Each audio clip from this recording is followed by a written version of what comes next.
പൈസ കിട്ടിയിരിക്കുന്ന ചെപ്പായിട്ട്. ആ ചെപ്പിൽ ഈ നല്ല നാണയങ്ങൾക്ക് പകരം ഈ കള്ളനാണയം ആരിട്ടു എന്നാണ് ചോദിക്കുന്നത്. കണ്ടാലകലുന്ന കൂട്ടുകാരോ, കല്ലെറിയാൻ വന്ന നാട്ടുകാരോ.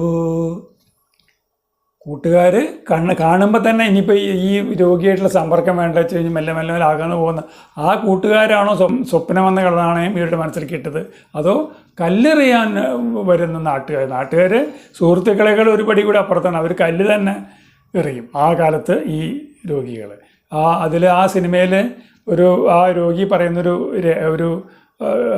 വേറൊരു രോഗിയോട് പറയുന്നൊരു ഇതുണ്ട്. അയാളുടെ മുഖത്ത് കാണുന്ന പാടുകളൊന്നും രോഗത്തിൻ്റെ അല്ല, ഈ ചായപ്പീടിയിൽ ചായ കുടിക്കാൻ ചെല്ലുമ്പോൾ തിളച്ച വെള്ളം മുഖത്തേക്ക് ഒഴിച്ചതിൻ്റെ പാടുകളാണ്. അതായത് രോഗത്തിനേക്കാൾ കൂടുതൽ സമൂഹം അവരിൽ ഏൽപ്പിച്ച ആഘാതങ്ങളാണ്